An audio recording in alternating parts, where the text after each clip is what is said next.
앞에 앉아가지고 찬양을 함께 하고 또 뒤에서 우렁우렁 들려오는 찬양 소리를 듣다가 어느 순간 제가 더 이상 찬송가를 부르지 못하고 눈을 감고 말았습니다.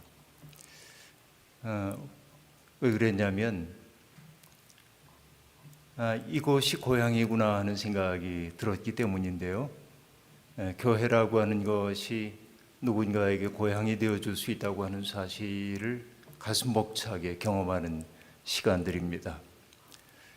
코비드 시대가 되면서 우리의 일상이 매우 불편하게 되었고, 그래서 예배도 의무롭게 드릴 수가 없는 상황이었기 때문에 오랫동안 우리는 그리움을 품고 살아왔습니다.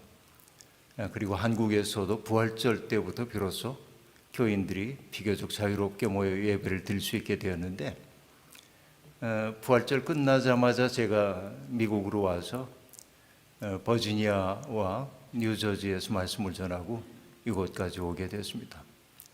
가는 곳마다 깊은 환대를 받았고요. 낯선 미국 땅이지만은 교회에 머무는 그 순간만큼은 참 행복하게 지낼 수가 있었습니다. 어떤 생각이 들었냐면, 요한계시록에서 가장 아름다운 장면 가운데 하나는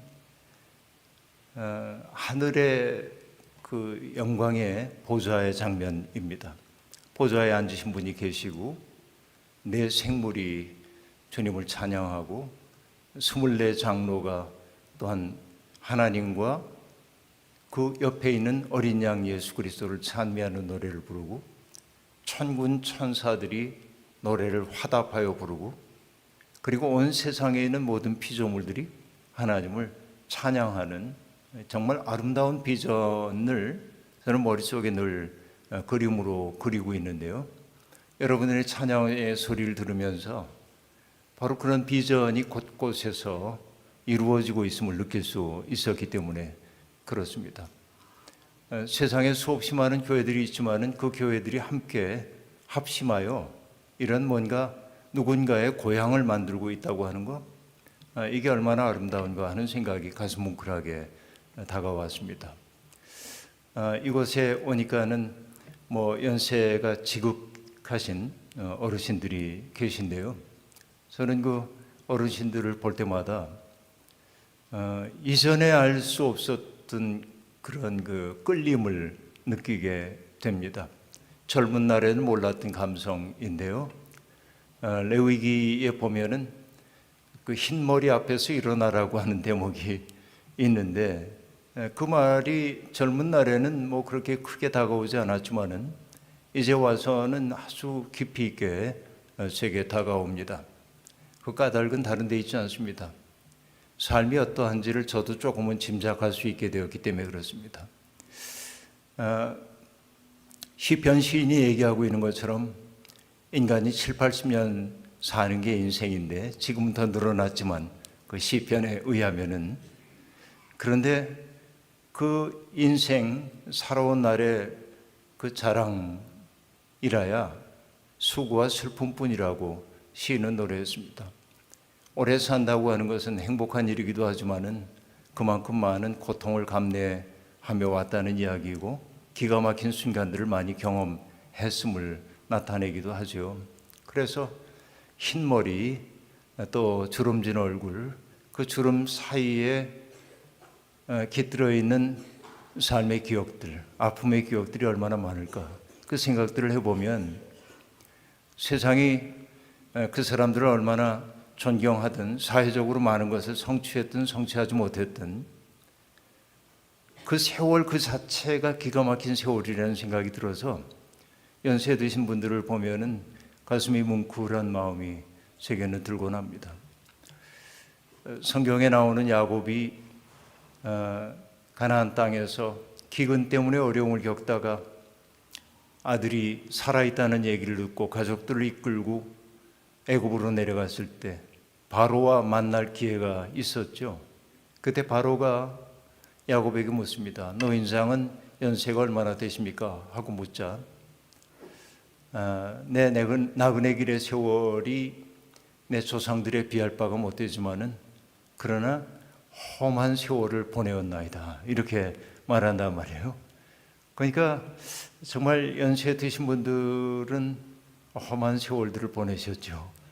여기에 뭐 전쟁 끝난 다음에 바로 오시고 또 그 이후에도 오시고, 그래서 문화도 익숙하지 않고 언어도 익숙하지 않은 이곳에 와서 어쨌든 정착하기 위해서 수없이 많은 난관들을 거쳐가면서 여러분들이 감내해 왔던 그 시간들을 생각하면 정말 존경의 마음과 감사의 마음이 저절로 떠오르게 됩니다. 참 많이 애쓰셨습니다. 정말 대단들 하십니다. 이런 말씀을 정말 드리고 싶은 생각이 제게 들었습니다. 그리고 또 하나 여러분께 축하드려야 할 것은, 인생에서 정말 그 가련한 인생이 있다고 한다면 내가 어디로 가는지를 알지 못하고 가는 인생들이 가장 불행한 인생이라고 볼 수 있는데, 여러분은 예수 그리스도를 길로 삼아서 그분을 우리의 궁극적 목적으로 삼아서 가는 분들이기 때문에, 길을 잘 찾은 분들이기 때문에 축하를 드리고 싶습니다. 지금은 세상을 떠난 분입니다마는 저희 교회 권사님 한 분이 저를 만날 때마다 묻는 질문이 있었습니다. 교회 앞에서 이렇게 가다 보면 마주칠 때가 많거든요. 그럼 언제나 저만 보면 묻는 질문이, 목사님 어디 가세요? 그렇게 이제 물어요. 제가 어디 가는 게 왜 그렇게 궁금한지 모르겠는데, 근데 여러분, 이 농담처럼 하는 얘기입니다만은 목사에게 기대되는 직무를 수행하기 위해 가면 자신 있게 얘기합니다. 병원에 아무개 편찮으셔서 신방 갑니다라든지. 그런데 어디 놀러 가는데 어디 가냐고 물어보면 선뜻 대답하기가 좀 까다로워요. 어떻게 해야 되는지. 근데 만날 때마다 번번이 물으시기 때문에 어느 날 문득 든 생각이, 내가 어디 가는지가 진짜 궁금한 게 아니구나, 그 생각이 들었습니다. 그래서 어느 날 그 권사님이 날 보고, 목사님 어디 가세요? 그래서 예, 저기쯤이요. 그랬더니 예. 저는 저기라고 애매하게 얘기했고, 그분은 저기라고 한 말에도 예, 그리고 받아들여서요. 그리고 헤어지고 나서 길을 건너려고 이제 신호 대기를 이렇게 하고 있는데, 신호등을 바라보고 있는데 문득 제 귀에 이런 소리가 들린 것 같아요. 너는 지금 어디로 가고 있느냐? 라고 하는 이야기가 들려오는 듯 싶었습니다. 물론 제 마음속에서 들려온 소리이겠죠. 너는 어디로 가는지를 알고 가고 있느냐라는 질문이었습니다. 적어도 제가 목회자로 살아온 40년이 넘은 세월 동안 저는 정말 많은 이들을 그리스도에게로 인도해야 하는 책임을 진 사람이었는데, 과연 제대로 사람들을 안내하고 있는가라는 두려움이 떠올랐습니다. 그리고 그때서 알았습니다. 그 권사님이 저만 보면 목사님 어디 가세요? 라고 질문했던 것이 하나님의 일이었구나라고 하는 걸 깨달았어요. 하나님께서 저를 깨우쳐 주신 거예요. 어디 가냐고 이렇게 질문했던 거죠. 언젠가 텔레비전 다큐멘터리를 보니까 아주 흥미로운 것을 하나 봤습니다. 복국을 향해 나아가는, 복극점을 향해 나아가는 사람들의 이야기였습니다. 극한의 조건이잖아요. 춥고 위험하고, 북극곰이 언제 나타나는지 모르고, 그리고 얼음 구덩이 속에 갇힐 수도 있는 상황이니까 아주 무거운 썰매를 끌고 북극점을 향해 갑니다. 어려움들이 많기 때문에 대원들은 서로를 깊이 이해하고 사랑하면서 유쾌하게 지내려고 애씁니다. 어려우니까 더욱더 북돋기 위해서 그랬던 것이죠. 그런데 어느 날 카메라가 한 장면을 비추고 있는데, 탐험대 대장이 한 대원을 준엄하게 꾸짖고 있었습니다. 뜻밖의 장면이었습니다. 카메라가 다가갔고 무슨 일인가 하고 봤더니 그 대원은 GPS를 확인하는 책임을 지고 있던 사람이에요. 그러니까 북극점이 어디인지, 우리가 오늘 가야 할 코스가 어디인지를 정확하게 방향을 잡아야 하는 사람인데, 이분이 잘못 봐가지고 GPS를 하루길을 엉뚱한 길로 간 겁니다. 그래서 대장이 하는 얘기가 이런 이야기였습니다. 우리가 일상의 삶 속이었다고 한다면 하루는 그냥 흘려버린 하루가 될 수도 있지만은, 이곳에서의 하루는 대원들 전체를 죽음으로 몰아갈 수 있는 하루였다는 겁니다. 그러면서 꾸짖었습니다. 그걸 보는 순간 제가 느낀 게, 직업병처럼 느낀 게 바로 그겁니다. 나는 하늘의 길을 물어서 사람들을 제대로 인도해야 하는 사람인데 내가 다른 길로 사람들을 인도하고 있는 것은 아닌가? 이런 두려움이 제게 떠올라왔던 것이죠. 여러분, 어쨌든 우리들이 예수 그리스도의 그 목표를 향해 나아가는 길 위에 있다고 하는 거, 그리고 또 상당히 훌륭한 안내자를 여러분들이 모시게 됐다는 거 축하드립니다. 사실 그 한 목사님 공항에서 처음 이렇게 만났을 때 어딘가 낯이 익었다고 느꼈지만 누구인지 분명히 알아보지 못했습니다. 그런데 하루 지나고 나서 알게 됐습니다. 비밀을. 첫날부터 알기는 알았지만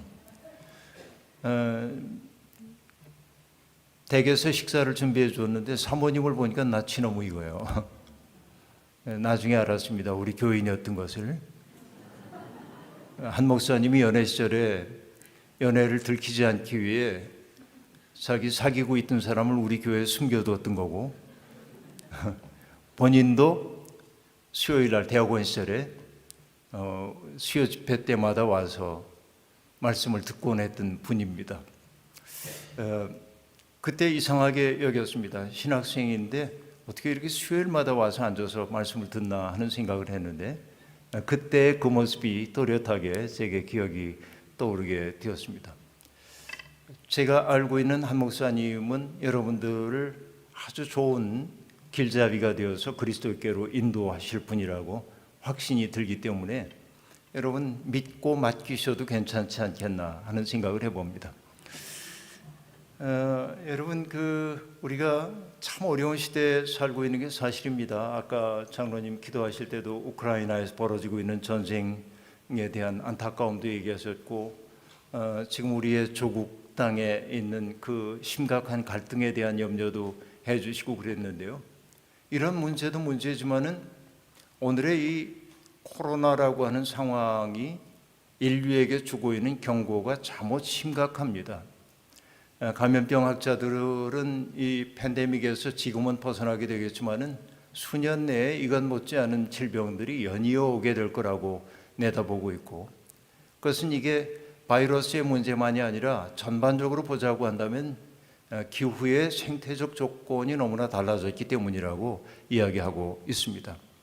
여러분 기억나시는지 모르겠습니다만은 2019년 6월경부터 12월경까지 호주에 산불이 일어나가지고 6개월 동안 불이 꺼지지 않았습니다. 수억 마리의 짐승들이 죽었고요.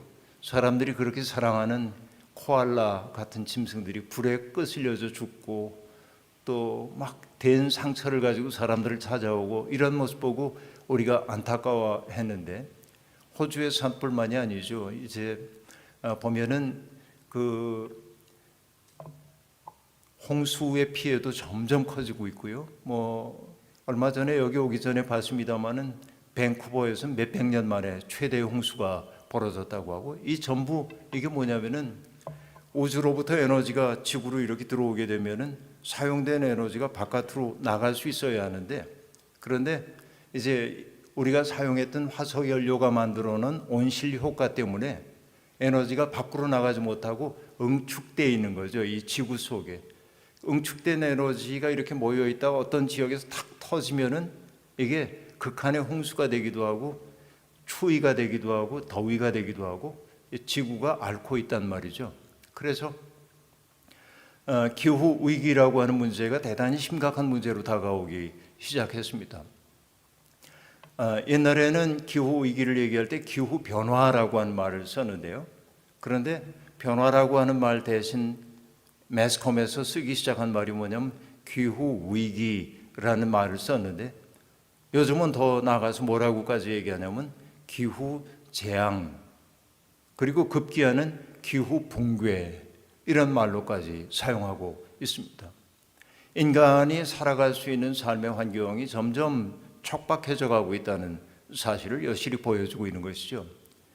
여기에 잘 보도는 안 되는지 모르겠습니다만은 시베리아 같은 툰드라 지역에서도 산불이 오랫동안 났고 그리고 꺼지지 않았다는 이야기들이 들려오기 시작합니다.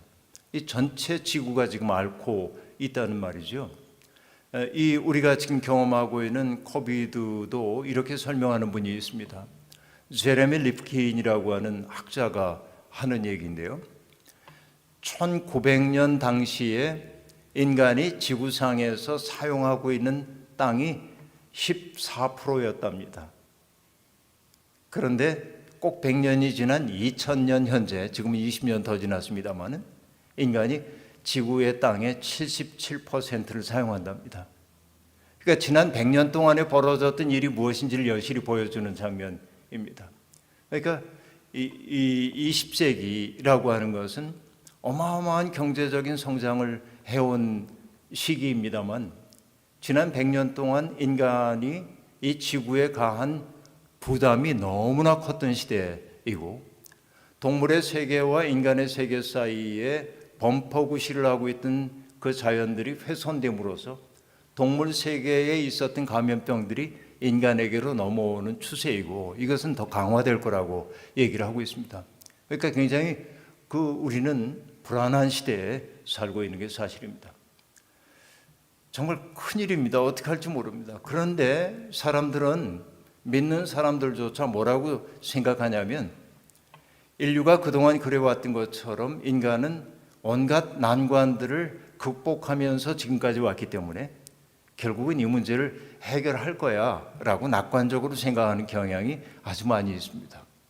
근데 여러분 이것은 정말 어리석은 생각이기도 합니다. 재난 영화를 너무 많이 봐가지고 그런 것 같은데요. 왜냐하면은 큰 재난이 벌어지면은 미국 영화는 특히 그렇잖아요. 가족과 함께 휴가지에 가 있던 사람에게 빨리 돌아오라고 가족을 놓고 이 사람이 영웅적으로 와가지고 위기를 겪긴 하지만 결국 해결해 내잖아요. 이 영화를 너무 많이 봐가지고 우리도 결국 인간이 이런 문제 해결할 거야 라고 낙관적으로 생각을 하게 된다는 말이죠. 그러나 실제로 그렇게 해결할 가능성이 많아 보이지는 않습니다. 이게 우울한 일입니다.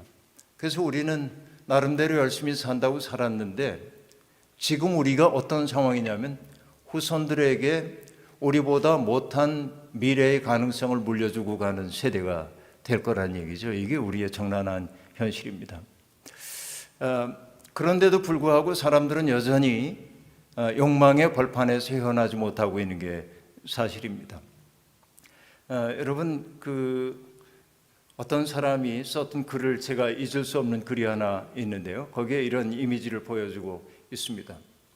어떤 사람들이 나무에 올라가가지고 가지 하나씩을 차지하고 그 가지에 톱질을 하고 있는 겁니다. 모두가 다 자기의 일에 열중해요. 가지를 베는 일에. 그런데 어느 순간 한 사람이 가지가 뚝 부러지면서 바닥으로 쿵 하고 떨어집니다. 그러자 톱질을 하고 있던 사람들은 깜짝 놀라서 밑을 이렇게 내려다보면서 별 어리석은 녀석을 다 봤네. 그런 표정을 짓고 잠시 후에 하던 일을 계속합니다. 어떻게 될까요? 결국은 자기 가지도 떨어지고 그럴 수밖에 없잖아요. 근데 우리가 지금 그렇게 살고 있다는 거죠. 그럼 어떻게 해야 될까? 이걸 돌이킬 수 있는 길이 있을까? 우린 잘 모르겠어요. 희망이 잘 보이지 않아요. 이때 우리가 지금이라도 해야 할 일이 있습니다. 믿음이라고 하는 건 뭐냐면 할 수 있기 때문에 하는 게 아니에요. 가능성을 가늠해보고 가능성이 더 많기 때문에 하는 게 아니고 믿음으로 산다고 하는 것은 가능한지 않은지를 따지는 게 아니라 하나님이 기뻐하시는 일이라면 시작을 해야 하는 게 믿음입니다. 불가능한 것처럼 보이는 것을 가능하게 만드는 게 믿음이란 말이죠. 그러면 여러분 우리가 지금 회복해야 할 매우 중요한 요소들이 있어요. 그게 뭔지에 대한 생각을 해봐야 하겠습니다. 여러분 인간은 정말 많은 악조건들을 이겨내면서 오늘에 이르게 되었습니다. 오늘 우리가 창세기 1장 1절부터 5절까지를 읽었습니다마는 학자들은 창세기 1장에 나오는 그 이야기가 기록된 것이 이스라엘 사람들이 바벨론에 포로로 잡혀갔을 때 기록한 이야기로 보고 있습니다. 그러면 여러분, 그 바벨론의 포로로 잡혀간 포로민들의 심정이 되어봐야 창세기 1장의 내용이 얼마나 놀라운 이야기인지를 알 수가 있는 거예요. 그러니까 창세기 1장 이야기는 우주의 발생에 대한 이야기를 우리에게 들려주는 과학적 담론이 아니다 하는 얘기입니다. 그들이 얼마나 절실했는지를 보여주는 삶의 이야기란 말이죠. 여러분, 이렇게 생각해 보죠. 전생이 나가지고 우리를 지켜줄 거라고 믿었던 야훼 하나님이 우리를 지켜주지 않았고 바벨로니아에 의해서 참담하게 패배를 당하고 왕도 사로잡혀서 시드기야 왕이 눈이 뽑히고 굴비두름 엮이듯 끌려서 다 먼 타국 땅으로 끌려갔습니다. 네로라 하던 모든 사람들이 포로로 잡혀 바벨론 땅으로 갔습니다. 그때 여러분, 바벨론 사람들이 이스라엘 사람들에게 먼 길 왔으니 고생 많았다고 좋은 집을 내주면서 여기 살아보라고 했을 리가 없잖아요. 그러니까 그들이 머물러 살았던 장소가 어디냐면 유프라테스 강이 흐르고 티그리스 강이 흐르는데, 유프라테스 강은 굉장히 완만하게 흐르는 유장한 흐름이고 티그리스 강은 좀 급하게 흐르는 흐름입니다만, 이 두 물길이 이렇게 흘러가고 있는데 그 범람 지역에, 그 강물들이 범람하기 좋은 지역에 유대인들의 정착촌이 마련된 거예요. 이 여러분 가만히 생각을 해보세요. 그 범람하는 그곳에 이제 딱 살게 되었습니다. 어떻게 해요, 여러분? 희망이 없지만은 살아야 하잖아요. 그러니까 거기에다 씨를 뿌리고 어쨌든 그리고 집을 짓고 그렇게 살아야 하지 않습니까? 예레미야가 바벨론의 포로로 잡혀간 그 포로민들에게 편지를 보내가지고 했던 얘기 여러분 아시죠? 그곳에서 농사를 짓고 포도원을 가꾸고 살래는 거예요. 금방 돌아올 거라고 하는 헛된 기대 버리고 거기 살라고 얘기를 합니다. 그리고 아들, 딸들 십장가 보내서 숫자가 줄어들지 않게 하라고 얘기하고 당신들이 살고 있는 성읍 사람들의 평안하기를 구하라고 예레미야가 얘기를 하고 있는데, 그러니까 그 땅에서 정말 그 2등 시민으로 바벨론 사람들에 의해서 식민지 백성으로서의 서러움을 맛보며 살고 있는데 얼마나 서러움이 많았겠습니까? 그래도 여러분 희망이 있잖아요. 어떤 희망이 있습니까? 내가 씨를 뿌려두었던 거기에서 곡식들이 돋아나오는 모습을 보고 그러면은 어쨌든 이거 거두면은 우리가 올해는 살 수 있겠지 하는 생각이 들 거 아니에요. 그런데 여러분 아까 얘기했죠. 그 장소가 어디라고요? 유프라테스 강과 티그리스 강이 범람하는 지역이란 말이죠. 한번 예상치 않은 큰 비가 내리면은 범람하고 그러면 이스라엘 사람들이 생활 터전으로 삼고 있었던 그곳이 홍수로 휩쓸려 내려가 버리고 마는 거예요. 여러분 지금도 한국에서 때때로 여름에 큰 비가 내려가지고 모든 거 다 쓸고 내려가면 집이 다 잠기고 그리고 뭐 농사지었던 거 다 떠내려가고 그러면 농부들이 하늘을 바라보면서 하늘도 무심하시지 그러잖아요. 하늘도 무심하시지. 그리고 기가 막히죠. 자기가 자식처럼 키웠던 이 농작물들이 다 폐허가 된 모습을 볼 때 얼마나 기가 막힌지 모릅니다. 그렇죠? 바로 이 상황, 그들이 경험했던 식민지 그 땅에서 경험했던 그 기가 막힌 상황이 창세기 1장 2절에 나오는 얘기예요. 1장 1절은 태초에 하나님이 천지를 창조하시니라라고 대전제를 얘기한 다음에 그 땅의 형편을 땅이 혼돈하고 공허하며 흑암이 깊음 위에 있었더라 이렇게 얘기한단 말이에요. 땅이 공허하고 혼돈하고 흑암이 있었다. 그럼 여러분 여기 보세요. 사용된 단어, 성경의 첫머리에 사용된 단어가 공허, 혼돈, 흑암 이런 단어입니다. 이 단어는 인생의 경험을 얘기할 때 긍정적인 삶의 경험을 얘기합니까? 부정적인 삶의 경험을 얘기합니까? 당연히 부정적인 경험이죠. 공허해. 내가 하고 있는 일이 보람이 다 사라진 것처럼 느껴져. 텅 비어버린 것 같아. 내 속이 다 빠져나간 것 같아. 이게 공허함의 느낌이란 말이에요. 그렇죠? 그 다음에 혼돈이라고 하는 건 뭐예요? 내 삶이 질서 있는 삶이 되기를 원하는데 뒤죽박죽이 되어버리고 말았어요. 이게 혼돈의 상태입니다. 인간은 끝도 없이 뭔가 질서를 찾아가고 있는데 어지간히 질서를 찾았다고 생각하는 순간 그냥 모든 가치체제가 혼돈되어 버린 거예요. 그런 시대입니다.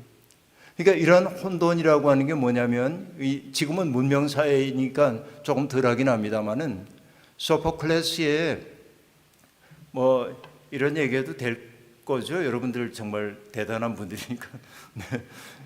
예, 소포클레스의 오이디푸스 왕에 대한 이야기를 보면은 그 테베의 역병이 이렇게 돌거든요. 역병이.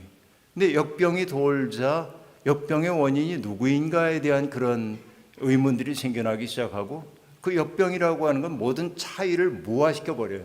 돈 많은 사람이라고 병에서 면제되는 것도 아니고 가난하다고 면제되는 것도 아니고 높다고 낮다고 이게 뭐냐면 혼돈이에요. 질서 있게 만들어졌던 세계가 혼돈으로 돌아가는 거죠. 역병 같은 것들이. 근데 전쟁도 똑같은 거죠. 근데 여기에 질서 있던 세계가 혼돈의 세계로 돌아간 것처럼 느낀 거예요, 지금. 그러고 나면 여러분 내 마음속에 남는 건 뭡니까?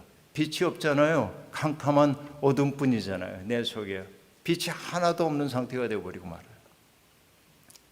이게 얼마나 힘든지 모릅니다. 내가 어둠 속에 있다고 하는 거. 여러분 살면서 이런 경험들이 있으시잖아요. 때때로 공허함이 나를 찾아볼 때도 있고. 젊은 날에 제가 가장 견디기 어려웠던 것 가운데 하나는 뭐냐면은 공허감이었습니다. 허무의식이었습니다.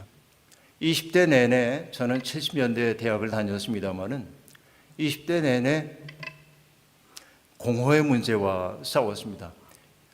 역사 속에서 내가 어떻게 살아야 하는지에 대한 고민도 많았지만은 치열하게 싸우는 건 싸우는 거고 내 속에 끝도 없이 일어나는 공허의 문제를 어떻게 해결해야 되는지 잘 몰랐는데 근데 30대 어느 날 문득 깨달았습니다. 내가 더 이상 공허의 문제에 사로잡혀 있지 않다는 것을 문득 깨달았어요. 근데 제가 공허를 극복했던 것은 아닙니다. 익숙해졌을 뿐입니다.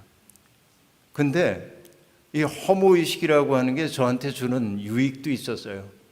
어떤 유익이냐면 덜 집착해요. 세상의 어떤 것들에 대해서. 그러니까 뭔가에 대한 집착이 제게서 줄어든 것이 허무의식 같은 것인데 그건 좋은데 내 삶이 텅 빈 것 같다라고 하는 건 견디기가 어렵죠. 울고 싶은 마음이에요. 공허, 흑암, 혼돈 이런 상황입니다. 그런데 성경은 바로 이어서 성경은 정말 원근법적 언어입니다. 아주 포개어져 있어. 아주 압축적이다 하는 얘기예요. 예를 들면 뭐 여러분 제가 이제 70년 가까운 인생을 살아가고 있습니다만은 60대 후반의 인생을 제가 지금 살고 있는데 여러분이 이렇게 만나서 제게 예를 들어서 당신 살아온 그 세월을 10분 동안 얘기해 보라고 한다면 여러분 그 긴 세월을 어떻게 10분에 요약을 하겠어요? 그래도 10분밖에 얘기할 수가 없다면 제 고향은 어디입니다로부터 시작을 하겠죠. 어머니 아버지는 뭐 하셨고요. 제 인생의 중요한 마디들을 얘기를 하게 될 겁니다. 그러면 여러분 제 얘기를 다 듣고 나서 이제 김기성 목사에 대해서는 파악이 끝났어. 그럼 맞아요? 말이 안 되잖아요 이게. 그러니까 여러분 세상에는 내가 드러낸 정보도 있지만은 감춰진 정보, 일부러 숨기려고 하지는 않았지만은 숨겨져 있는 정보들이 아주 많이 있잖아요, 이게. 그래서 성경을 저는 뭐라고 얘기하냐면 인류의 어마어마한 경험들이 압축되어 있는데 그러니까 정말 성경처럼 이거 문학적으로 얘기하더라도 성경처럼 원근법이 잘 활용된 문헌이 없어요. 옛날 문헌으로 보면 호메로스의 문체 이런 것들이 따라올 수 없는 성경만의 문체가 있습니다. 어마어마하게 압축을 해놓는단 말이에요. 예를 들면 이런 거입니다. 아브라함이 이삭을 바치러 이제 모리아산으로 가잖아요. 사흘길을. 그러면 여러분 호메로스 그러니까 오디세이아 일리아드 오디세이아를 썼던 호메로스라고 한다면 아브라함이 사흘길을 가는 동안 있었던 모든 일들을 다 얘기해야 돼요. 숨김없이 다 앞에 내놓고 얘기합니다. 그러나 성경은 딱 뭐라고 얘기하냐면 아브라함이 집을 떠났다는 얘기를 하고 사흘째 되는 날 하나님이 지시한 산을 바라봤대요. 얼마나 많은 게 생략되어 있는지 모릅니다. 그러니까 상상의 여지가 너무나 많은 거예요, 거기에. 그래서 제가 여러분 신학교에서 종교와 문학 수업을 할 때 우리 학생들에게 내주었던 숙제가 있습니다. 이런 숙제들입니다. 아브라함의 그 사흘길을 아브라함의 입장 혹은 이삭의 입장 혹은 나귀의 입장이 돼가지고 사흘길을 서술해 보라, 이런 숙제들을 내주곤 합니다. 그럼 재밌는 거예요. 지금 늘 그렇게 자상하던 아버지가 왜 깊은 침묵 속에 들어갔을까, 뭐 이런 거 학생들이 상상을 하도록 만드는 거죠. 정말 그러니까 우리에게 상상의 여지를 많이 주고 있는데, 지금 창세기 1장에 나오는 얘기도 똑같단 말이에요. 태초에 하나님이 천지를 창조하시니라 얘기했고, 그리고는 땅의 상태를 얘기합니다. 땅이 혼돈하고 공허하며 흑암이 깊은 위에 있고, 그 다음에는 뭐냐면 하나님의 영은 수면 위에 운행하시니라 라고 말하고 있는데, 그 물 위에, 여러분 그 물은 아까도 얘기했듯이 범람하고 있는 그 물을 생각해 보시면 돼요. 모든 걸 다 쓸어가 버리고만 그 물 원망스러운 물이잖아요. 그 물 위에 하나님의 영이 운행하셨다고 얘기를 하고 있습니다. 여기 운행했다라고 한 말의 의미는 어떤 의미에 가까우냐면은, 여러분 그 옛날에 어렸을 때 제가 보면은 마당에서 이렇게 놀고 있을 때 병아리들이 나와서, 뭐 닭하고 병아리들이 나와서 그 닭들이 막 이렇게 헤치면서 곡식도 쪼아먹고, 또 약간 질퍽한 데서는 끄집어내가지고 지렁이도 잡고 그러거든요. 근데 마당에 뭐가 싹 지나가요. 이렇게. 뭔지 아시죠? 매 그림자가. 매가 싹 날잖아요. 그럼 매 그림자가 싹 지나가면 놀고 있던 우리들도 얼른 닭들에게 경고를 주죠. 매 떴다고 구구 하고 이제 불러요. 그러면은 병아리들 짱짱짱짱 막 오잖아요. 그러고 나면은 그 어미가 품을 탁 열어주면은 다 들어가잖아요. 그 속에. 바로 그거예요. 하나님의 신이 수면 위를 운행하시니라고 하는 것은 뭐냐면, 바로 혼돈과 흑암과 공허 속에 있는 사람들을 마치 닭이 그 새끼들을 품에 안는 것처럼 딱 안았다. 그 위에 이렇게 머물렀다라고 하는 거예요. 그러니까 여러분, 우리 인생살이를 살다 보면 기가 막힌 그런 일들을 우리 많이 경험하며 사는데, 지나놓고 생각하면 그때 내가 그거 어떻게 견뎠지? 그런 생각이 들잖아요. 지금 돌아간다고 한다면 견디기 어려웠을 것 같아. 그 생각 들죠. 근데 여러분, 인간의 하나님 체험은 언제나 사후적으로 체험돼요. 이게 어떤 얘기냐면, 여러분 모세가 하나님에게 당신의 얼굴을 보여달라고 하거든요. 당신의 모습을 보고 싶다고 얘기해요. 근데 하나님이 모세에게 말씀하십니다. 아니야, 나를 본 사람은 살 수가 없어, 이렇게 말하죠. 그래도 보고 싶다고 모세가 그러니까 정소원이란 보여줄게. 그러고는 하나님이 어떻게 합니까? 모세를 바위 사이에 숨기시고 손으로 모세의 눈을 가리신 다음에 지나가십니다. 그런 후에 손을 띄어서 모세가 뭘 보았다고 얘기하냐면 하나님의 뒷모습을 보았다, 이렇게 되어 있어요. 그러니까 여러분, 그 성경 구절을 보면서 모세는 하나님의 뒤통수를 봤구나, 이렇게 생각하면 안 되고, 그 말의 의미는 뭐겠어요, 여러분? 그 말의 의미는 하나님이 내 앞으로 오실 때 내가 몰라요. 못 알아봐요. 근데 언제 알아보냐면 지나간 다음에 그때 하나님이 나를 안고 계셨어, 그걸 느껴요. 그러니까 하나님의 은혜라고 하는 건 사후적으로만 경험된다고 하는 게 바로 그런 얘기인데요. 돌이켜 생각해 보니까 그분의 은혜가 나를 오늘까지 이끌고 있어서라고 하는 것이죠. 어느 목사님이 책을 쓰셨는데 그 책의 제목이 뭐냐면 돌아보니 발자국마다 은총이었네 라고 한 말이에요. 언제나 내 삶은 기가 막힌 순간이었어요. 나 홀로 버려진 것 같았어요. 그리고 정말 하나님이 원망스럽기도 했어요. 하나님 왜 나를 이렇게 외롭게 고통스럽게 남겨두시나요? 라고 생각했는데, 그러나 돌이켜 보니까 그때 발자국마다 주님의 은총이 나를 이끌고 있었단 말이죠. 아마도 이 자리에 계신 분들이 경험한 것도 그런 거 아닐까 싶어요. 그렇죠? 아직도 하나님에 대한 원망과 이런 것이 있는지 모르지만은 오늘 내가 이 자리에 숨 쉬는 존재로 살고 있다고 하는 것이 하나님이 지속적으로 우리를 사랑하셨다는 사실을 우리가 인식을 해야 한단 말이죠. 그러니까 혼돈과 흑암과 공허 속에 있는 그 사람들을 하나님이 안으신 거예요. 이렇게 내 너희들의 아픔을 알아, 너희들의 서러움을 알아, 너희들의 고통을 알아. 그렇게 얘기하면서 그 다음에 하나님의 말씀이 터져 나오잖아요. 말씀이 첫 번째 말씀이 뭡니까? 빛이 있으라라고 얘기합니다. 그래서 빛이 있었다 하고 얘기해요. 여러분, 캄캄한 혼돈과 흑암을 뚫고 나온 빛의 창조. 어떤 사람들은 이것을 시간의 창조라고 얘기하지만 꼭 시간의 창조 신학적으로 규정하지 말자고요. 빛의 창조예요. 왜 이게 빛의 창조가 위대하냐면, 여러분, 우리는 빛하면은 뭘 생각합니까? 해와 달과 별. 해가 없으면 우리가 살 수 없잖아요. 그런데 그 빛이 아니에요. 이 빛은. 왜냐하면 하나님이 해와 달과 별을 만드신 건 나흘째 되는 날이에요. 넷째 날입니다. 첫째 날 창조하신 것은 빛이에요. 그러니까 이 빛은 어떤 빛이냐면 세상에 누구도 끌 수 없는 빛입니다. 세상에 어느 누구도 끌 수 없는 빛을 근원적으로 창조해 주셨어요. 그러니까 오늘 우리의 내면 속에 하나님은 빛을 심어 주셨단 말이죠. 흥미로운 것은 여기 빛을 뜻하는 그 단어가 출애굽 상황 속에서 등장합니다. 여러분,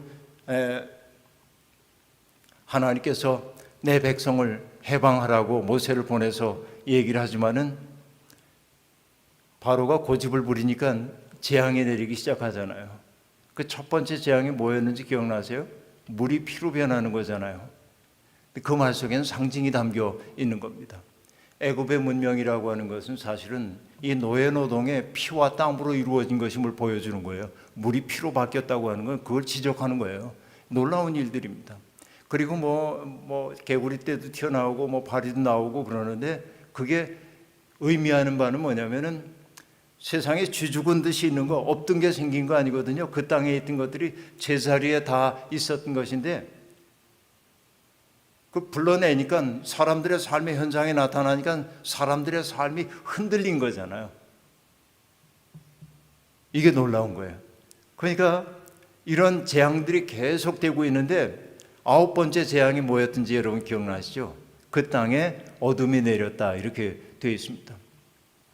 저는요, 어둠이 내렸다는 그 얘기를 보면서 내가 이런 재앙이라면 견딜만 하지 하고 생각을 했어요. 왜냐하면 하도 바쁘니까 쉴 틈이 없거든요. 그래서 어둠이 사흘쯤 내린다면 나는 잘 쉴 수 있다 그렇게 생각을 했는데요. 한국에 있는 우리 동료 목사들 가운데 그 코비드에 감염돼 가지고 격리를 해야 하는 친구들이 있었습니다. 격리 기간이 매우 행복했다고 얘기들을 이제 하는 걸 들었습니다. 너무 분주하게 이렇게 지내다 보니까 일주일 동안 초창기에는 2주 격리를 했으니까 일주일, 2주일 격리하는 동안 그동안 읽고 싶었던 책도 읽고 낮잠도 자고 아주 행복했다고 얘기한 저도 그런 심정이거든요. 한국에서 여기 와서 여러분 좀 홀가분하게 오면 얼마나 좋겠습니까만 이미 몇 곡지에 글을 써야 했고요. 신문 컬럼 보내야 했고 책 추천사 쓰느라고 읽어야 했고 지금도 여전히 일이 많고 그런데 그러니까 저는 흑암 재앙은 자신 있었어요. 이 정도야 이게 왜 이게 재앙이지? 그런 생각이 이제 들었어요. 근데 생각해 보니까 여러분 애굽은 태양신의 나라잖아요. 태양신의 나라라고 자부했잖아요. 애굽 왕인 바로는 태양신의 아들이라고 했단 말이에요. 그러니까 그 땅에 흑암이 내렸다고 하는 것은 뭐죠? 너희들이 신이라고 생각하는 태양이 하나님의 피조물에 지나지 않는다는 사실을 자각시킨 거예요. 흑암의 재앙이라고 하는 것은. 그러니까 바로가 태양이 아니라는 사실을 여실히 보여주는 하나의 사건이었습니다. 그런데 애굽 온 땅에 어둠이 내렸다고 얘기를 했는데 이스라엘 백성들이 있는 곳에는 빛이 있었다고 얘기해요. 그 빛이 창세기 1장이 얘기하고 있는 그 빛이에요. 해와 달과 별로 비칠 수 없는 근원적인 빛이란 말이에요. 그러니까 여러분 살면서 혼돈과 흑암과 공허가 여러분의 마음속을 가득 채워도 여러분이 잊지 말아야 될 것은 뭐냐면 하나님은 내게 난 다 잃어버린 것처럼 보이는지 몰라도 내게 근원적으로 꺼질 수 없는 빛이 내 속에 심어졌다는 사실을 여러분 마음속에 명심하고 살기를 바랍니다. 그렇죠? 하나님은 여러분의 삶을 그렇게 지켜오셨어요.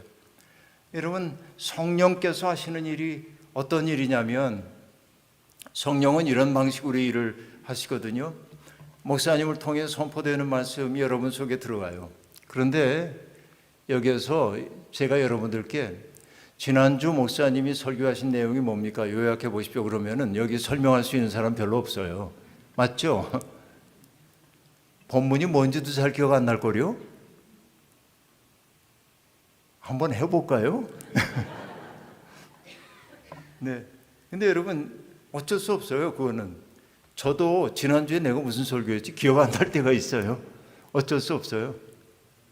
그런데요, 그 말씀들이 듣고 했는데 그냥 그랬어요. 근데 내 인생에 어떤 곤고한 시간이 다가왔을 때 성령께서 하시는 일이 뭐냐면 나의 무의식 속에 깊은 곳에 있었던 기억을 툭 쳐요. 말씀이 딱 떠올라서 내게 길을 만들어줄 때가 많아요. 성령이 하시는 일이 그래요. 여러분 라이너 마리아 릴케가 기도 시집에서 그러거든요.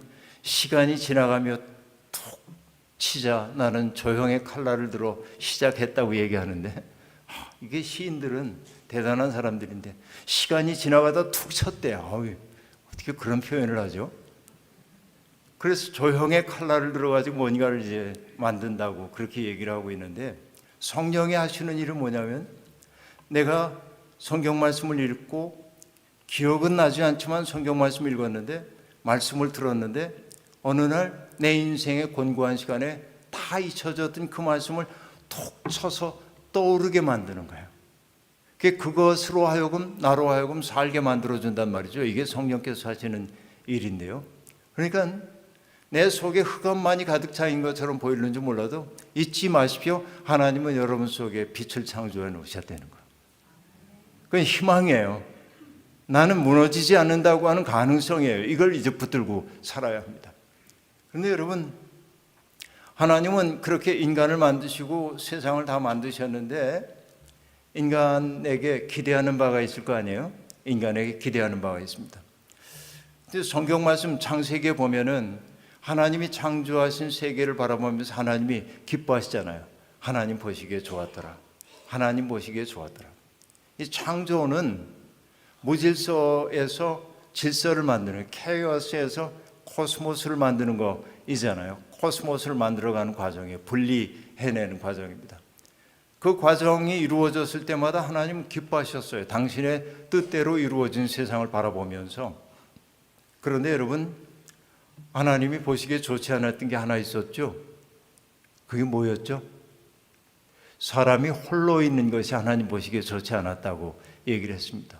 그래서요 하나님이 아담을 돕는 짝을 만들어줘야겠다고 생각을 하세요. 그리고 맨 처음에 만드는 것이 하와가 아닙니다. 맨 처음에 뭘 하냐면 흙을 빚어 동물을 만드시고 아담에게 끌고 오십니다. 자, 조금 철학적인 표현을 한번 해볼까요? 하나님이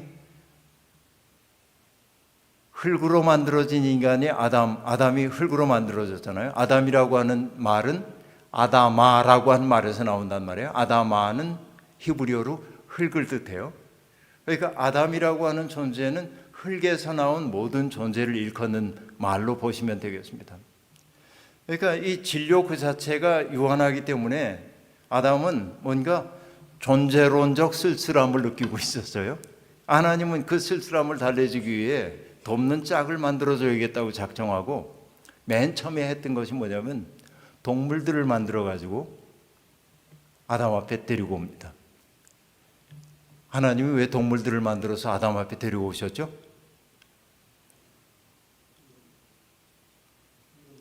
네, 장로님 이름 붙여주라고. 제가 이렇게 질문하면 성경을 아는 분들은 다 이렇게 대답하십니다. 근데 결과적으로 어떤 얘기냐면 하나님이 이름을 붙여주라고 하신 적은 없고 아담이 부르는 것이 그 이름이 되었다, 이렇게 되어 있습니다. 근데요, 여러분 재미나는 게 이런 거예요. 오늘 아침에 그 목사님하고 그 힐스보로 그 리버 거기를 좀 걸어서 리버 파크를 아침에 이렇게 걸었습니다. 근데 얘기를 하다 보니까 연세 드신 분들은 길 가다가 꽃이나 식물을 보면 이름을 그렇게 알고 싶어 하신대요. 많은 분들이. 여러분 그렇죠? 저도 이제 좀 그렇습니다. 근데 뭔가 이름을 안다고 하는 것은 참 소중한 일입니다. 여러분 그 태어난 아이가 옹알이를 하고 있다가 어느 날 입소리를 내는 거죠. 입이 이렇게 닫혀 있다가 딱 떨어지는 소리가 뭐냐, 아빠 그럴 수도 있고 엄마 그럴 수도 있잖아요. 여기에서 뭐 마마 파파 그러는지 모르겠습니다만, 그럼 여러분 아이가 엄마를 인식하고 엄마 그러는 건 아닌데 어느 날 얘가 엄마 그러면은 얼마나 감동해요. 와, 얘가 나보고 엄마라고 그랬어요. 여보 와봐 들어봐. 안 해. 근데 그다음에 어떤 분들은 또 주장하죠. 아빠라고 얘기했다고. 이름이 불려진다는 것에 대한 감동이 있어요. 왜냐하면 이름이라고 하는 것이 불려질 때 우리는 뭔가를 구별할 수 있기 때문에 그렇습니다. 제가 젊은 청년들하고 이렇게 공원이나 이런 데 걸을 때면 나이든 티를 내요. 꼰대 티를 내는데요. 꼰대란 말이 원래 좋은 말이래. 백작이란 뜻이랍니다. 스페인 말로. 그렇다고 들었어요. 근데 제가 이제 청년들 뭐 영어도 잘하고 다 잘하잖아요. 근데 정말 안 되는 게 있어요. 그건 뭐냐면 자연에 대한 관심이 너무 없어요. 꽃 이름을 제가 물어볼 때가 있습니다. 이게 무슨 꽃인 줄 알아? 몰라요. 이게 산수유꽃이야. 아, 예. 조금 가다 저건 뭔 줄 알아? 몰라요. 이건 생강나무 꽃이야. 이건 뭐예요? 양지꽃이야. 이건 노랑제비꽃이야. 뭐 노란 꽃들 위주로 이렇게 이제 얘기를 쭉 해줘요. 근데 하도 모르니까 나중에는 저거 무슨 꽃인 줄 알아? 청년들 대답이 노란 꽃이요. 빨간 꽃이요. 이름을 모르는 거예요. 그러니까 이름을 모르니까 자세히 안 보게 돼. 근데 여러분 나태주라고 하는 시인이 풀꽃이라고 하는 시에서 굉장히 유명한 귀절이 있죠. 오래 보아야 예쁘다. 자세히 보아야 사랑스럽다. 너도 그렇다. 이게 시의 전부예요. 오래 보아야 예뻐요. 뭐든지 오래 봐야 예쁩니다. 그리고 자세히 봐야 사랑스러워요. 근데 우리는 오래 보지도 않고 자세히 보지도 않아요. 분주하기 때문에. 이게 이제 문제입니다. 그러니까 우리는 하나님의 기적들 사이를 전혀 인식하지 못하고 지나가고 있는 거예요. 이 세상에 하나님의 기적들이 가득 차 있는데, 근데 연세 드신 분들이 그 나무나 꽃들의 이름을 알기 시작한 건 이제 은총의 눈이 떠지기 시작한 거예요. 바쁜 거로부터 조금 벗어났기 때문에. 안 그런 것 같아요, 여러분? 정말로 그래요. 여러분 한국에서 고등학교 나오신 분들이 아마 계실 텐데, 김춘수의 꽃이라고 하는 시를 보면 내가 그의 이름을 불러주기 전에 그는 다만 하나의 몸짓에 지나지 않았다. 그러나 내가 그의 이름을 불러주었을 때 그는 내게로 와 꽃이 되었다. 여러분, 내가 뭔가의 이름을 호명하기 전에는 그게 내가 아는 게 아니에요. 그냥 이렇게 뭉뚱그려진 존재일 뿐입니다. 그런데 내가 그것에 적절한 이름을 불러주었을 때 그것은 나에게 의미 있는 존재로 다가오는 거죠. 이름을 안 되는 건 그런 거예요. 그러니까 아담이 그 동물들의 이름을 붙여줬다는 것은 아담과 외부 세계 사이에 교류가 시작되었음을 나타내는 용어입니다. 이름을 붙여줬다는 것은 그런 의미인 것이죠. 이게 참 중요해요. 그런데 작년인가 세상을 떠난 영연방 최고 랍비인 조너선 섹스라고 하는 분이 있는데 영국 사람입니다. 그분이 썼던, 라바이이니까 유대교인이죠. 그분이 썼던 창세기에 관한 책을 읽다가 바로 이 대목에 이르렀습니다. 사람들에게 하나님이 동물을 이끌어서 아담 앞에 이끌고 온 까닭이 뭐냐고 물어보면 이구동성으로 이름 붙여주라고 이렇게 대답한다는데, 그러나 그 라바이가 하는 말은 뭐냐면 하나님이 이끌어 오신 까닭은, 저는 그 대목에서 무릎을 탁 치고 감동했어요. 이렇게 얘기합니다. 함께 경탄하자고, 하나님의 작품을 보고 함께 기뻐하자고 하나님이 이끌고 오셨다는 거예요. 저는 여기에서 기독교에 대한 이해를 깊이 할 수 있었습니다. 인간이 가장 인간다워진 때는 언제냐면 경탄할 수 있을 때예요. 여러분, 옆에 있는 분들을 보면서 아까 목사님이 옆에 있는 분에게 준비되셨습니까? 이렇게 진지하게 물어보라고 얘기를 했는데, 여러분 준비되셨습니까? 이거보다도 옆에 분들을 바라보면서 경탄할 수 있을 때, 얼마나 고마운 사람인가. 여러분, 이게 인간의 본연이란 말이에요. 뭔가를 바라보면서, 여러분, 사람들이 어두운 밤에 별들이 총총 떠 있는 모습을 바라보면은, 그 별들을 바라보면서 어떻습니까? 이제 도시에 살고 있던 사람들이 그 별 많은 곳에 이렇게 가서 보면은 너무 놀랍죠. 그러니까 와, 이렇게 많은 별을 본 게 언제야? 그러면서 그러다가 어떤 낭만적인 사람은 뭐 별 하나의 추억과 별 하나의 뭐 어쩌고 별에는 밤, 연동제 그런 거 이제 읊조리기도 하고, 이제 그러다가 어느 순간이 되면 아무도 말을 안 해. 조금 지나면. 왜 그럴까요? 잃어버렸던 높음의 세계가 자기에게 열렸기 때문에 그렇습니다. 여러분, 한없이 푸른 하늘을 바라볼 때도 사람들이 그렇습니다.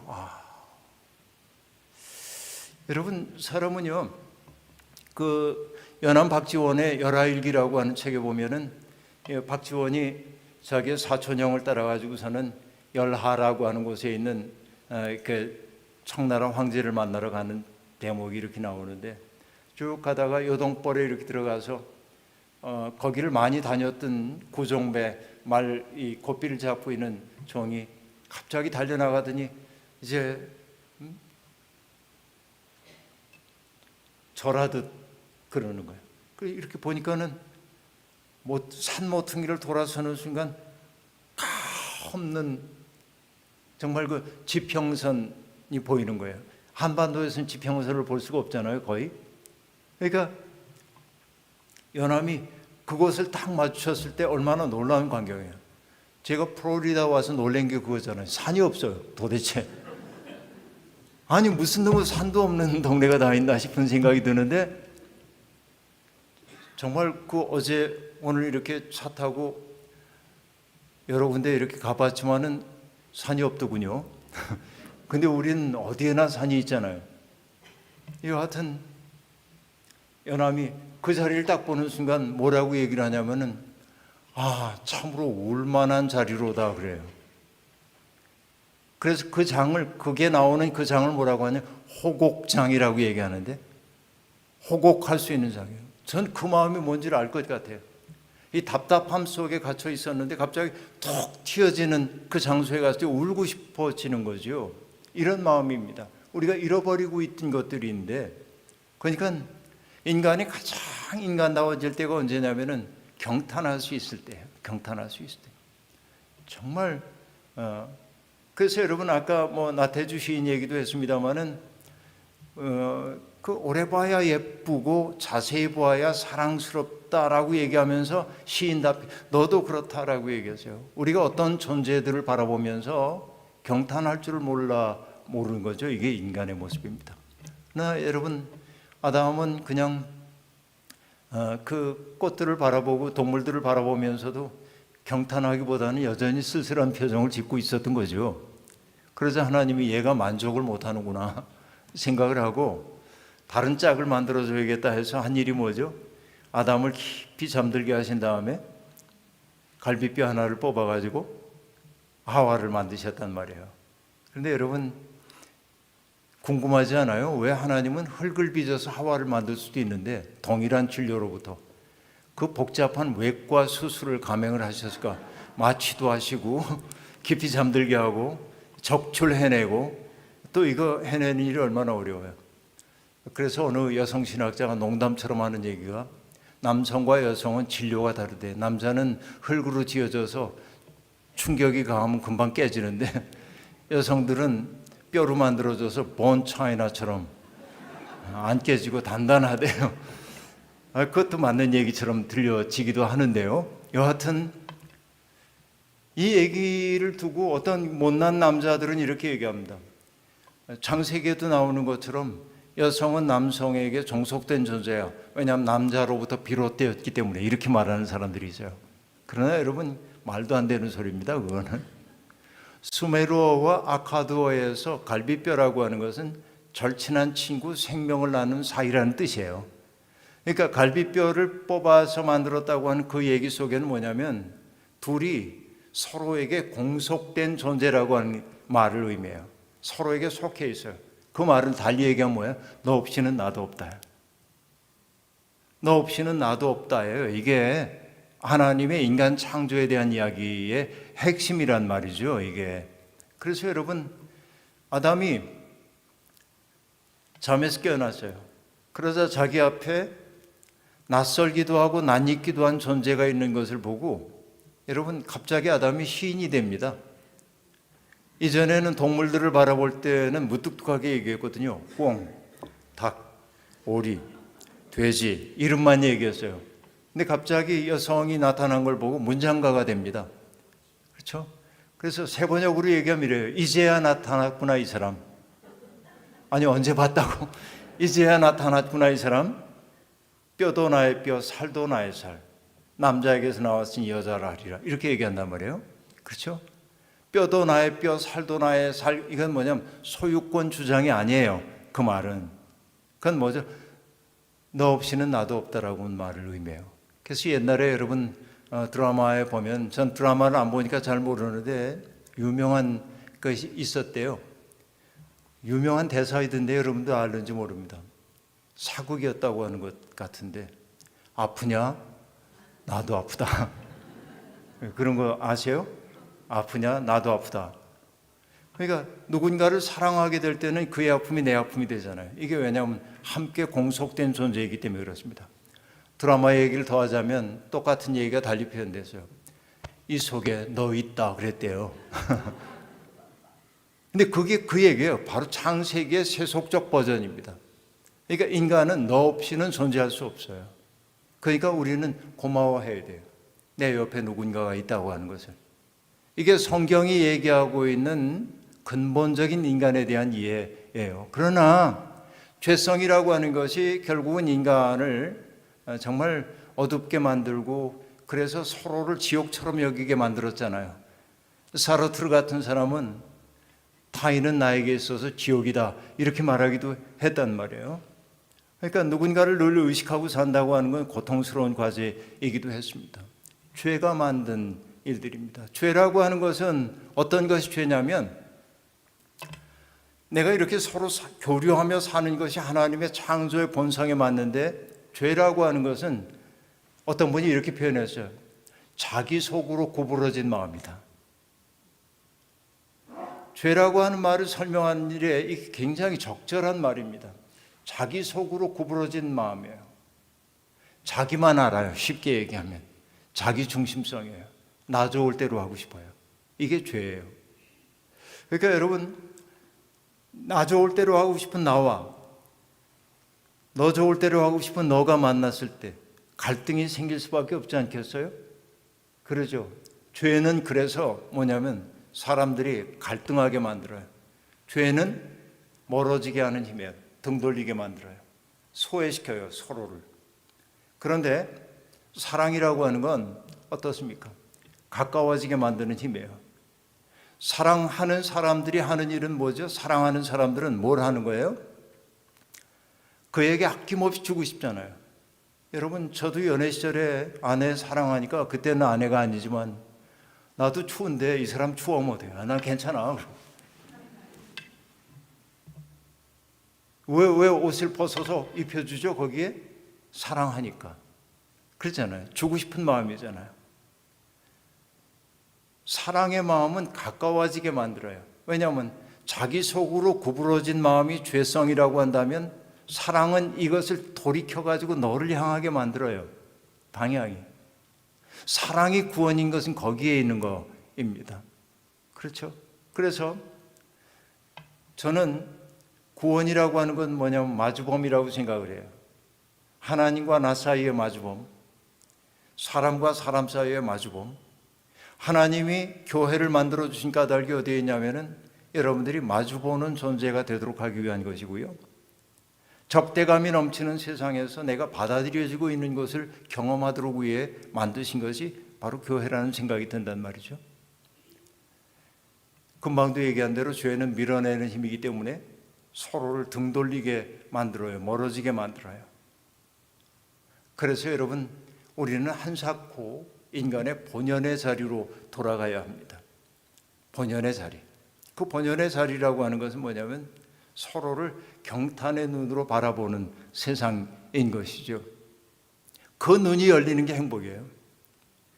여러분, 요즘 와가지고 제가 이렇게 얘기합니다. 여기 연세 더 많으신 어르신들에게 죄송한 얘기입니다만, 저도 나이가 조금 드니까요, 나이 든다는 게 참 좋디다, 그렇게 얘기를 해요. 왜냐하면 젊은 날에 내게는 옳고 그름을 너무 판단을 했어요. 이건 옳고 저건 그르고, 그러니까 넌 그릇됐으니까 안 되고, 이런 판단을 하니까 불편해요. 나도 불편하고 저 사람도 불편하고.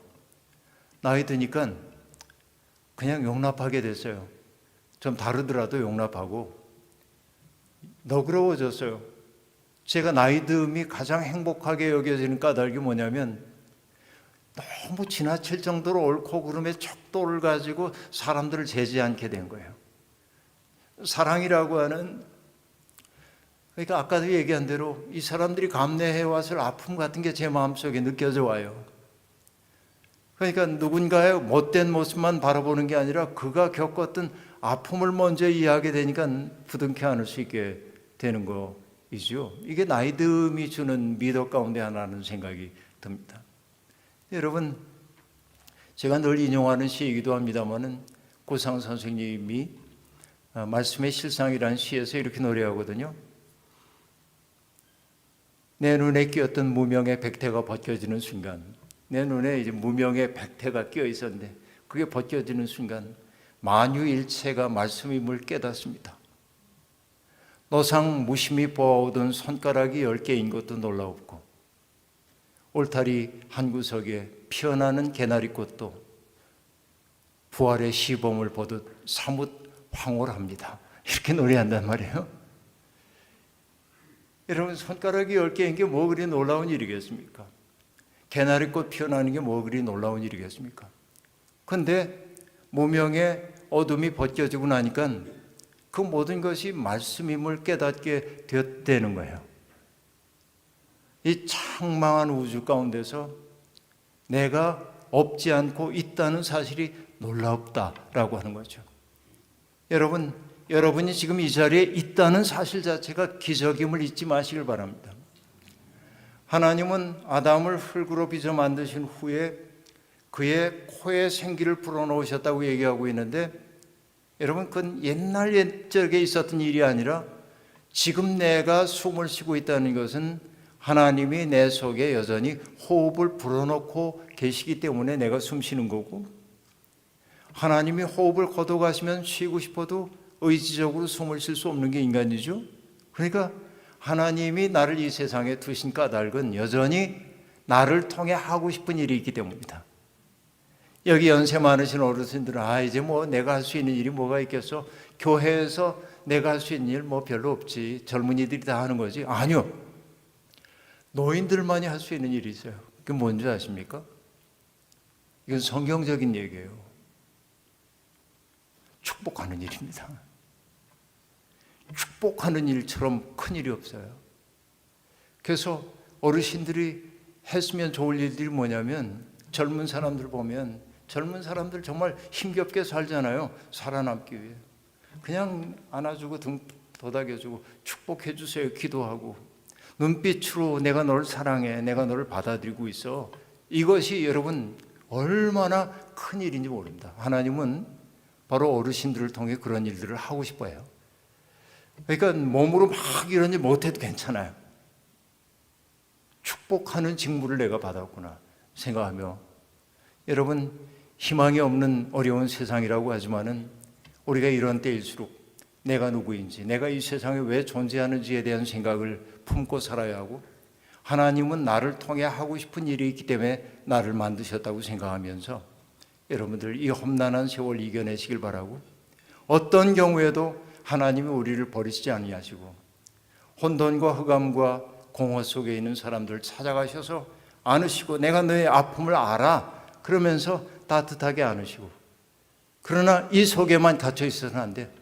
빛이 있으라 라고 말씀하신 것처럼 여러분이 빛이 되기를 주님은 원하십니다.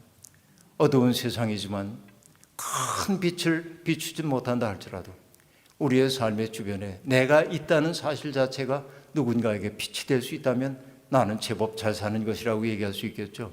우리의 삶이 그런 희망으로 불타오르기를 소원합니다.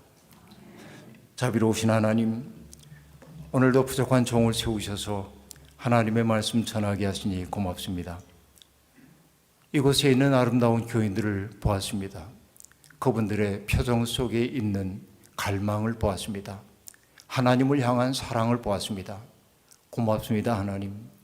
우리가 때때로 분주함 속에 살다 보면 내가 누구인지를 까맣게 잊어버리고 살 때가 많고, 힘겨운 일상을 살다 보면 우리의 마음속에 어둠이 깃들 때가 많이 있지만, 하나님은 그런 우리를 못났다 말하지 아니하시고 사랑으로 감싸 안으시면서 내 마음의 아픔을 내가 안다 속삭여 주시면서, 그러나 그럼에도 불구하고 나는 내가 빛이 될 수 있다고 믿는다고 우리에게 인정해 주십니다. 하나님, 희망이 사라져가는 세상, 갈등이 심해지는 세상처럼 보이지만 이 속에서 끝없이 사랑을 노래하는 사람들, 절망의 땅에서 희망을 노래하는 사람들이 되게 도와주옵소서. 예수님의 이름으로 기도하옵나이다. 아멘.